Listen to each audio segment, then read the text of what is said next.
നടക്കുന്നത്.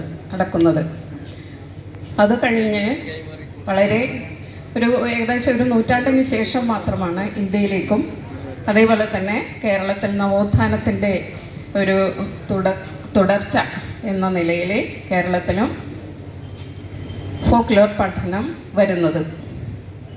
ശരിയായിട്ട് പറഞ്ഞു കഴിഞ്ഞാൽ ഏകദേശം ഒരു നൂറ്റാണ്ട് മാത്രമേ കേരളത്തിൽ ഫോക്ലോർ പഠനം സജീവമായിട്ട് വന്നിരുന്നുള്ളൂ എന്നതാണ്. അപ്പോൾ നമ്മൾക്കറിയാം, ഫോക്ലോർ എന്ന പദത്തിൻ്റെ അർത്ഥം സാധാരണയായിട്ട് എല്ലാവർക്കും അറിയാവുന്നതാണ്. ജനപഥം, ഫോക്ക്, അതേപോലെ തന്നെ ലോർ, അറിവ് എന്നതാണ്. ആ പദവുമായിട്ട് ബന്ധപ്പെട്ട് രണ്ട് പദങ്ങൾ കൂടി ചേർന്നിട്ടാണ്. സാധാരണയായിട്ട് ജനങ്ങളുടെ പ്രത്യേകിച്ച് ഗ്രാമീണ ജനതയുടെ അവരുടെ വാമൊഴി, വാമൊഴി പോലെ തന്നെ അവരുടെ ജീവിത രീതി, സംസ്കാരം, അവരുടെ ചിന്തകൾ, അവരുടെ സ്വപ്നങ്ങൾ, അതൊക്കെ കൂടി ചേർന്നിട്ടുള്ള അതിനെക്കുറിച്ചിട്ടുള്ള പഠനം എന്ന നിലയിലാണ് ഫോക്ലോർ പഠനം വന്നിട്ടുള്ളത്. ഇപ്പോൾ ഏകദേശം ഒരു നൂറ്റാണ്ട് കഴിയുമ്പോൾ ഫോക്ലോർ എവിടെ എത്തി നിൽക്കുന്നു, ഫോക്ലോർ പഠനം അല്ലെങ്കിൽ ഫോക്ലോർ വിഷയം എവിടെ എത്തി നിൽക്കുന്നു എന്നതിനെക്കുറിച്ചിട്ട് സംസാരിക്കാൻ വേണ്ടിയിട്ട് ഇവിടെ ഫോക്ലോർ രംഗത്ത് തന്നെ വളരെ പ്രഗത്ഭരായിട്ടുള്ള 3 പേർ ഇവിടെ എത്തിയിട്ടുണ്ട്.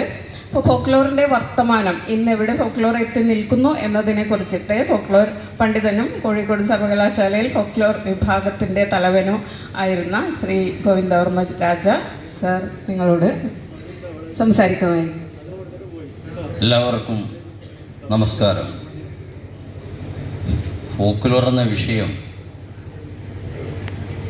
നമ്മുടെ ചരിത്രമൊക്കെ വെച്ച് പറയുമ്പോൾ 1.5 നൂറ്റാണ്ടെന്നൊക്കെ പറയും. പക്ഷെ ഫോക്ലോർ എന്ന വിഷയം ജനം ഉണ്ടായ അന്ന് മുതൽ ഓരോ അറിവുകളെ അവർ കൂട്ടമായി ഉൽപ്പാദിപ്പിച്ചിട്ട് ആ അറിവുൽപാദനത്തിൻ്റെ ഭാഗമായിട്ടാണ് നമുക്കിന്നും പലതും കിട്ടിയിട്ടുള്ളത്. ഇന്ന് രാവിലെ ഇവിടെ നടന്ന യാത്രാ വിവരണം മുതൽ നേരത്തെ പറഞ്ഞ പരിസ്ഥിതി പ്രശ്നങ്ങളടക്കം അതൊക്കെ വളരെ നന്നായി പരിസ്ഥിതി എങ്ങനെ സംരക്ഷിക്കണം എന്നുള്ള കാര്യം നമ്മുടെ അനുഷ്ഠാനത്തിനും ആചാരത്തിലൊക്കെ വളരെ കൃത്യമായി കൊണ്ടു നടന്നിട്ടുണ്ട്. അപ്പോൾ ഈ ജനവിജ്ഞാനം, ഫോക്ലോർ എന്ന വിഷയം ജനവിജ്ഞാനം എന്നുള്ളതാണ്. ഈ ജനവിജ്ഞാനത്തിന് ഉൾക്കൊള്ളാത്ത ഒരു വിഷയവും ഈ ലോകത്തില്ല. എല്ലാ വിഷയത്തെയും ഉൾക്കൊള്ളാൻ കൽപ്പുള്ള ഒരു വിഷയമാണ് ഒരു കാലത്ത് ഈ വിഷയം.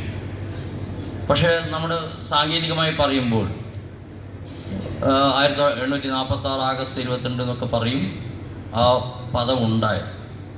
അത് ഫോക്ക് ലോർ എന്നൊക്കെ ആയിട്ട് പറയും. പക്ഷെ അങ്ങനെയല്ല. കാരണം നമ്മുടെ അറിവുൽപാദനത്തിനെ കുറിച്ച് പറയുകയാണെങ്കിൽ, ഇപ്പോൾ യാത്രയെക്കുറിച്ച് നമ്മൾ പറയുമ്പോൾ രാവിലെ സംസാരിച്ചു. മണ്ണാങ്കട്ടിയും കരിയിലും കാശിക്ക് പോയ കഥ.